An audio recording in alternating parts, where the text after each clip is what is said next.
لیکن رب پھر بھی فرما رہا ہے وَكُونُوا مَعَ الصَّادِقِينَ کہ تم سچوں کے دامن سے وابستہ ہو جاؤ۔ سچوں کے دامن سے وابستہ ہو جاؤ گے تو تمہارے ایمان کی حفاظت ہو جائے گی۔ حضرات جب ایمان والے ہو گئے، جب تقوی والے ہو گئے، جب پرہیزگار ہو گئے، پھر کیوں ضرورت پڑ رہی ہے؟ وہ اس لیے کیونکہ شیطان انسان کا کھلا دشمن ہے، اس نے نہ جانے کتنے اللہ والوں کو بہکا بھی دیا۔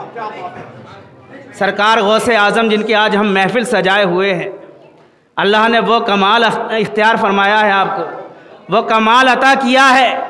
کہ جب میرے نبی صلی اللہ علیہ وسلم پیدا ہوئے تھے تو جتنے بھی اس دور میں بچے پیدا ہوئے تھے اس سال میں، تمام کے گھروں میں لڑکے ہی پیدا ہوئے تھے، کیونکہ اس ٹائم ایسا تھا کہ لڑکیوں کا مرڈر کر دیا جاتا تھا، ان کو جو ہے زندہ درگور کر دیا جاتا تھا، اور ہمارے نبی جو آئے وہ رحمت للعالمین بن کر آئے ہیں، تاکہ اس ٹائم لڑکی پیدا ہوتی تو اس کے ساتھ بھی یہی ہوتا، اور اللہ تعالیٰ نے اپنے محبوب کو جو پیدا فرمایا ہے وہ رحمت للعالمین بنا کر بھیجا ہے۔ تو اس ٹائم جو بچے پیدا ہوئے ہیں، اس سال جو بچے پیدا ہوئے ہیں، تمام کو اللہ تعالیٰ نے لڑکوں کو پیدا فرمایا ہے، اور جب غوث اعظم پیدا ہوتے ہیں تو جتنے بھی اس دور میں بچے پیدا ہوتے ہیں، یعنی 1100 بچے پیدا ہوئے تھے، تمام لڑکے ہی پیدا ہوئے، اور وہ تمام لڑکے ایسے نہیں تھے، کوئی زانی نہیں تھا، کوئی شرابی نہیں تھا، کوئی باغی نہیں تھا، کوئی پاپی نہیں تھا، بلکہ اللہ تعالیٰ نے جتنے بچے پیدا فرمائے وہ تمام اللہ کے ولی تھے، غوث اعظم کے چاہنے والے تھے، رسول کریم صلی اللہ علیہ وسلم کو ماننے والے تھے۔ حضرات تو غوث اعظم جب پیدا ہوتے ہیں تو تمام لڑکوں کی پیدائش ہوتی ہے، نبی جب پیدا ہوتے ہیں تمام لڑکوں کی پیدائش ہوتی ہے، کیونکہ غوث اعظم نے خود فرمایا ہے کہ جیسے اللہ تعالیٰ نے تمام نبیوں میں رسول کریم صلی اللہ علیہ وسلم کو اعلیٰ بنایا ہے، ایسے ہی تمام ولیوں میں مصطفیٰ جان رحمت کے صدقے میں غوث اعظم کو اعلیٰ بنایا ہے۔ یہ وہ اعلیٰ کی محفل ہے کہ اس میں جو آ جاتا ہے وہ بھی اعلیٰ ہو جاتا ہے۔ اور ایک چیز اور بتاؤں، غوث اعظم خود فرماتے ہیں کہ میں جسے چاہتا ہوں وہی میری محفل میں آتا ہے۔ یہ ہمارے لیے خوش نصیبی کی بات ہے کہ غوث اعظم نے ہمیں چاہا ہے، اور یہ صدقہ یہ وسیلہ بنے ہیں ہمارے مفتی اعظم دہلی حضرات۔ ان کے صدقے میں ایسی محفلیں مل جاتی ہیں کہ جتنے یہاں لوگ نظر آ رہے ہیں نا، اتنے تو حضرت کے پاس ہمیشہ رہتے ہیں۔ جب حضرت اسٹیشن پہ اترتے ہیں تو لاکھوں کا ہے نا، کتنے لوگ، ہزاروں لوگوں کا مجمع ہوتا ہے استقبال کے لیے۔ یہ کوئی محتاج تعارف شخصیت نہیں ہے، بلکہ اللہ تعالیٰ نے مفتی اعظم دہلی یوں ہی نہیں بنایا، بلکہ آپ نے وہ کام کر کے بھی دکھایا ہے، اور آج بھی کام کر رہے ہیں۔ نہ تو چاہتے تو حضرت بھی سوچتے میں 11ویں اپنے گھر پہ ہی منا لیتا ہوں، لیکن آپ کے اس محلے میں یہ مدرسہ قائم کر کے یہ پیغام دیا ہے کہ ان کے دل میں درد ہے سنیت کا، ان کے دل میں درد ہے للہیت کا، ان کے دل میں درد ہے کہ دین اسلام کی باتیں تمہارے کانوں تک پہنچ جائے۔ ایسے ہی غوث اعظم لیٹے ہوئے تھے، رسول کریم صلی اللہ علیہ وسلم کی زیارت ہوتی ہے، میرے آقا نے فرمایا اے عبد القادر تقریر کیا کرو، واعظ و نصیحت کیا کرو، لوگوں کو دین کے قریب کرو۔ تو آپ فرماتے ہیں یا رسول اللہ میں عجمی ہوں اور یہ عربی ہیں، میں کیسے انہیں سمجھاؤں؟ تو میرے آقا صلی اللہ علیہ وسلم نے لعاب دہن ڈالا، ایک مرتبہ نہیں، 2 مرتبہ نہیں، 3 مرتبہ نہیں، بلکہ 7 مرتبہ آپ نے لعاب دہن ڈالا۔ وہ لعاب دہن جسے مصطفیٰ نے کھاری کنویں میں ڈالا تو وہ میٹھا پانی ہو جاتا ہے، وہ لعاب دہن جو حضرت قتادہ کی آنکھ نکل جاتی ہے آپ نے لگایا فوراً شفا ہو جاتی ہے، وہ لعاب دہن اگر کسی کی ہڈی ٹوٹ جاتی تھی لعاب دہن لگا دیتے فوراً شفا مل جاتی تھی، وہ لعاب دہن جس کو آپ نے حضرت امام حسین کے اندر ڈالا تو کربلا میں اپنے نانا کی خاطر اپنی جان کو بھی قربان کر دیا ہے۔ حضرات وہ لعاب دہن میرے آقا نے 7 مرتبہ ڈالا،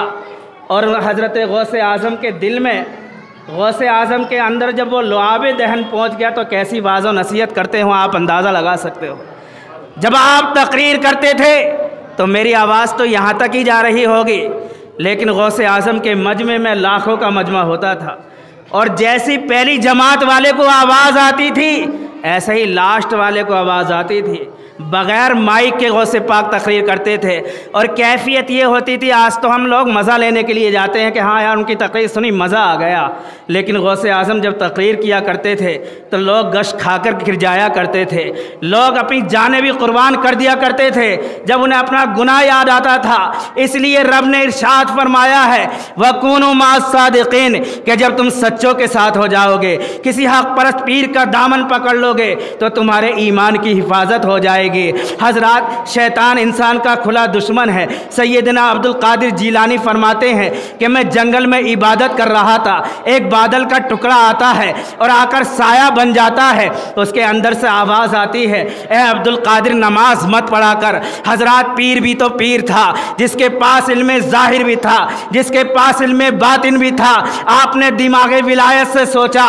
کہ ہمارے آقا صلی اللہ علیہ وسلم کو اللہ تعالیٰ نے ساری کائنات کے لیے مالک و مختار بنا کر بھیجا ہے، لیکن وہ کبھی بھی یعنی ان پر نماز معاف نہیں ہوئی، بلکہ آپ نماز پڑھتے رہا کرتے تھے۔ آپ کی بیوی عائشہ کہتی تھی اے میرے سرتاج یا رسول اللہ آپ سو بھی جایا کرو، آپ کے پیروں پہ ورم آ جاتا تھا تو میرے آقا ارشاد فرماتے تھے اے عائشہ میں اس رب کا شکر گزار بندہ نہ بنوں جس نے مجھے تمام نبیوں کا امام بنا کر بھیجا ہے، تمام کائنات کا مختار بنا کر بھیجا ہے۔ حضرات، جب ہمارے آقا صلی اللہ علیہ وسلم پر نماز معاف نہیں ہوئی، یہ غوث اعظم سوچ رہے ہیں آج کا ذہین انسان ہوتا تو ضرور گمراہ ہو جاتا، لیکن غوث پاک کے پاس علم باطن بھی ہے۔ یعنی نبی پاک نے فرمایا اتقوا فراست المومن فإنه ينظر بنور اللہ کہ مومن کی فراست سے ڈرو، اس لیے کہ مومن اللہ کے نور سے دیکھا کرتا ہے۔ غوث اعظم نے دیکھا کہ میرے نبی پر نماز معاف نہیں ہوئی، سیدنا امام حسین نے اپنا پورا خاندان لٹا دیا، لیکن آخری نماز میں اپنی گردن کو بھی قربان کر دیا۔ جب ان پر نماز معاف نہیں ہوئی تو اے عبد القادر تو کون ہوتا ہے کہ تجھ پر نماز معاف ہو جائے؟ فوراً آپ نے پڑھا لا حول ولا قوة الا باللہ العلی العظیم۔ حضرات، وہ جتنا بھی بادل کا ٹکڑا تھا، جتنا بھی دھواں تھا، غائب ہو جاتا ہے۔ اب دوبارہ حملہ کرتا ہے شیطان کہ اے عبد القادر تجھے تیرے علم نے بچا لیا ہے۔ اگر آج ہم یہ سوچیں ہم زیادہ علم والے ہیں، حضرات یہ گمراہ کرنے کا ایک طریقہ ہے۔ حضرات یعنی وہ کہتا ہے اے عبد القادر تجھے تیرے علم نے بچا لیا ہے، تو سیدنا عبد القادر نے فرمایا ہے شیطان تم مجھے اب بھی گمراہ کرنے چاہتا ہے، ارے مجھے میرے علم نے نہیں بلکہ میرے خدا نے بچا لیا ہے۔ اگر علم سے کوئی بچتا تو شیطان بھی تو بچ جاتا، علم سے اگر کوئی بچتا تو حضرات ابلیس بھی بچ جاتا۔ پتہ یہ چلتا ہے کہ جب کرم ہوتا ہے، جب رب چاہتا ہے، جب ہی کوئی بچا کرتا ہے۔ اس لیے آپ نے جو دامن پکڑا ہے مفتی اعظم دہلی کا، اس کو اور مضبوطی دیجئے اس کو، کیونکہ یہ اللہ کی رسی ہے۔ حضرات محترم ان کو مضبوطی سے پکڑے رہیے۔ قرآن کہتا ہے وَكُونُوا مَعَ الصَّادِقِينَ کہ جب تم سچوں کے ساتھ ہو جاؤ گے، جھوٹوں کا دامن چھوڑ دو گے، سچوں کے دامن سے وابستہ ہو جاؤ گے، تو تمہاری زندگی بھی کامیاب ہو جائے گی اور تمہاری آخرت بھی کامیاب ہوگی۔ اللہ تعالیٰ کی بارگاہ میں دعا ہے کہ اللہ تعالیٰ میری اس چھوٹی سی گفتگو پر عمل کرنے کی توفیق عطا فرمائے، اگر مجھ سے کوئی غلطی ہوئی ہو تو معاف فرمائے۔ وآخر دعوانا الحمدللہ رب العالمین۔ سنیو یاد ان کی مناتے رہو، نعرہ یا غوث اعظم لگاتے رہو۔ السلام علیکم۔